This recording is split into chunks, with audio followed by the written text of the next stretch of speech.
নমস্কাৰ আজি আমি আপোনালোকৰ আগত ঢেকিয়াখোৱা বৰনামঘৰৰ বিষয়ে অকণমান কথা ক'ম। বিশেষকৈ ঢেকিয়াখোৱা বৰনামঘৰৰ বিষয়ে সকলোৱে জ্ঞাত, তথাপি আমি কেইটামান তথ্য আমি আপোনালোকৰ মাজলৈ এৰিছোঁ। আহকচোন বাৰু কি কয় ঢেকিয়াখোৱা বৰনামঘৰত কেনেকুৱা কি আছে অকণমান জানো।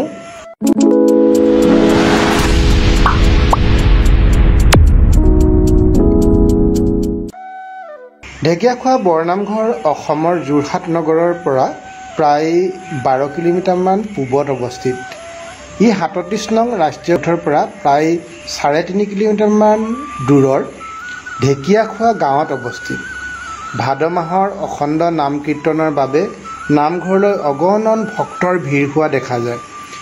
জনশ্ৰুতি অনুসৰি 1528 চনত মহাপুৰুষ মাধৱদেৱে এই নামঘৰভাগ প্ৰতিষ্ঠা কৰিছিল। মহাপুৰুষ মাধৱদেৱে এই স্থানতে এগছি বন্তি জ্বলাইছিল, যি গছি বন্তি আজিলৈকে জ্বলিয়ে আছে। প্ৰায় 494 বছৰ হ'ল। এই বন্তিগছি এছিয়া বুক অৱ ৰেকৰ্ডছ আৰু ইণ্ডিয়া বুক অৱ ৰেকৰ্ডছে দীৰ্ঘতম সময়ৰ বাবে প্ৰজ্বলিত বন্তি বুলি স্বীকৃতি প্ৰদান কৰিছে। নামঘৰটোৰ মুঠ মাটিকালি 13 বিঘা। ভাদ মাহত ঢেকিয়াখোৱা বৰনামঘৰৰ মত্যৰ বৈকুণ্ঠপুৰীলৈ পৰিণত হয় বুলি লোকবিশ্বাস আছে। ভক্তসকলে নিজৰ নিজৰ মতে নামঘৰলৈ দান বৰঙণি আগবঢ়ায় আৰু পৰিচালনা সমিতিয়ে ইয়াক সামাজিক আৰু সাংস্কৃতিক উন্নতিৰ বাবে ব্যৱহাৰ কৰে। ই বৈষ্ণৱ ধৰ্ম আৰু অসমৰ মানুহৰ মাজত একতা বজাই ৰখাত সহায় কৰি আহিছে। প্ৰবাদ অনুসৰি বৈষ্ণৱ ধৰ্ম প্ৰচাৰ কৰি থকাৰ সময়ত অবৈষ্ণৱসকলৰ প্ৰৰোচনাত পৰি ৰজাই মহাপুৰুষ শংকৰদেৱ আৰু মাধৱদেৱক বন্দী কৰিব খোজোতে শংকৰ গুৰুক শিষ্যসকলে আত্মগোপন কৰোৱায়। ৰজাই মাধৱদেৱক জোঁৱায়েকৰ সৈতে বন্দী কৰে। পাছত বিচাৰত জোঁৱায়েকক মৃত্যুদণ্ড দিয়ে আৰু মাধৱদেৱক মুক্তি দিয়ে। বন্দীশালৰ পৰা ওলাই আহি বৰ্তমানৰ ঢেকিয়াখোৱা বৰনামঘৰৰ থকা ঠাইত এটা ভগা পজাত থকা এহাল বুঢ়া বুঢ়ীৰ ঘৰত দুখে ভাগৰে মাধৱদেৱে আশ্ৰয় লৈছিল। ৰাতিৰ ভাত সাজৰ বাবে ঢেকীয়া শাকেৰে ব্যঞ্জন বনাই বুঢ়ীয়ে নিজে নাখাই মাধৱদেৱক খুৱাইছিল। আহাৰ গ্ৰহণ কৰাৰ পাছত বুঢ়াৰ সহযোগত গাঁৱৰ কেইজনমান লোক লগ হৈ সেই ঠাইত এটা নামঘৰ স্থাপনৰ কথা কয় আৰু গুৰুজনাই নিজৰ পৰিচয় দিয়ে আৰু ৰাইজে গুৰুজনাৰ ওচৰত মূৰ দোৱাই সন্মতি প্ৰকাশ কৰে।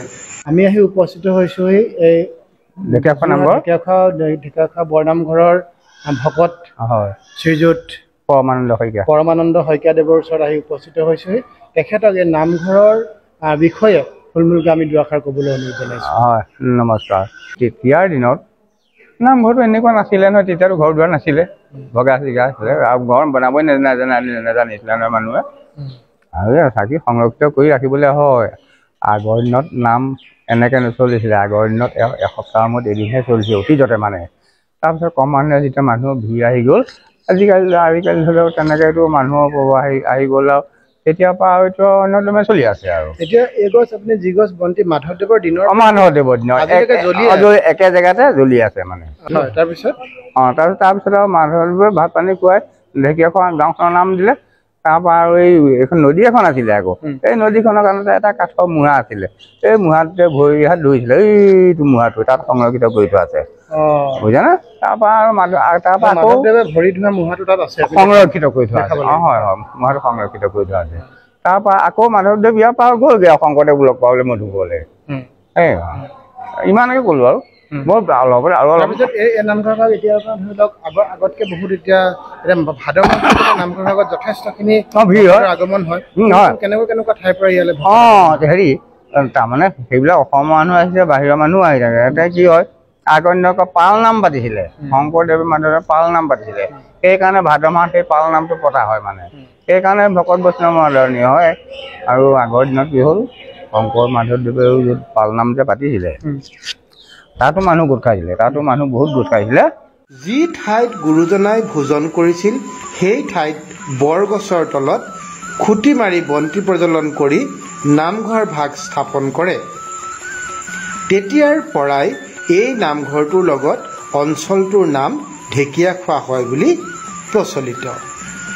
মহাপুৰুষ মাধৱদেৱে সেই ঠাই ত্যাগ কৰাৰ পাছত বুঢ়াবুঢ়ীহালৰ মৃত্যু হয় আৰু ৰাইজে সেই ঠাইত খেৰ বাঁহৰ নামঘৰ সাজি বুঢ়া নামঘৰ নাম দিলে আৰু প্ৰত্যেক বছৰৰ ভাদ মাহত গুৰুজনাৰ আৰ্হিৰে পালনাম গাবলৈ ধৰিলে। এসময়ত কাঠ বাঁহেৰে নিৰ্মিত এই নামঘৰেই আটক ধুনীয়া ঢেকীয়াখোৱা নামঘৰ হিচাপে প্ৰখ্যাত হয়। ঢেকীয়াখোৱা বৰনামঘৰৰ লগত কেইবাটাও কাহিনী জড়িত আছে। নামঘৰৰ মূল খুঁটাটো শাল গছেৰে নিৰ্মিত। এদিন ৰাতি ইয়াৰ ভকত এজনে সপোনত দেখিলে যে বৰনামঘৰৰ কাষেৰে বৈ যোৱা নৈখন ঢেকীয়াখোৱা জান নামেৰে জনা আছিল, খুঁটিৰ বিপৰীতে বৈ গৈছে আৰু বৰনামঘৰ নিৰ্মাণ কৰিবৰ বাবে লগত এজোপা শাল গছ উটুৱাই লৈ আহিছে। পিছদিনাখন যেতিয়া লোকসকলে সপোনটো বাস্তৱিত হোৱা দেখিলে, তেতিয়া তেওঁলোকে বৰনামঘৰৰ মূল খুঁটাকেইটা শাল গছেৰে নিৰ্মিত কৰিলে। প্ৰতি বছৰে ভাদ মাহত ইয়াৰ চাৰি প্ৰসংগীয়া পালনাম অনুষ্ঠিত হয়। অগণন ভক্তৰ সমাৱেশ হয় আৰু ৩৭ নং ৰাষ্ট্ৰীয় ঘাইপথেদি যোৰহাট নগৰৰ পৰা শিৱসাগৰলৈ যোৱাৰ পথত লাদৈগড় আৰক্ষী চকীৰ পাৰ হৈ ঢেকীয়াখোৱা বৰনামঘৰলৈ যোৱাৰ প্ৰৱেশদ্বাৰ পোৱা যায়। তাৰ পৰা প্ৰায় ৩.৫ কিলোমিটাৰ দূৰত ঢেকীয়াখোৱা গাঁৱত নামঘৰটো প্ৰতিষ্ঠিত। ঢেকীয়াখোৱা বৰনামঘৰ প্ৰতিষ্ঠা কৰাৰ সময়ত মহাপুৰুষ মাধৱদেৱে এই স্থানত যিগছি বন্তি জ্বলাইছিল, সেই বন্তিগছি এতিয়াও জ্বলিয়ে আছে। ইমান পৰে আমি ঢেকীয়াখোৱা বৰনামঘৰৰ ওপৰত আপোনালোকক যথেষ্টখিনি তথ্য দিলোঁ বুলি অনুভৱ কৰিছোঁ আৰু বহুতো কথা জানিবলগীয়া আছে বৰনামঘৰৰ ওপৰত, যিবিলাক কৈ থাকিলে বহুত দীঘল হ'বগৈ ভিডিঅ'টো আৰু আপোনালোকক ইমান দীঘল ভিডিঅ' এটা দিবলৈ আমি বিচৰা নাই। গতিকে আশা কৰিছোঁ এই ভিডিঅ'টো দিওঁতে যদি কোনো ঠাইত যদি অলপো ভুল হৈছে, অজানিতে যদি আমি কিবা ভুল কৰিছোঁ, তাৰ কাৰণে আমাক ক্ষমা মাৰ্জনা কৰিব আৰু প্ৰত্যেকটো তথ্য আমি সংগ্ৰহ কৰি দিছোঁ। আমি কোনো নিজৰ ইচ্ছামতে আমি কোনো ধৰণৰ তথ্য দিয়া নাই। তথাপিও কওঁ, যদি কিবা ভুল হৈছে আমাক কমেণ্টৰ যোগেৰে জনাব। ধন্যবাদ।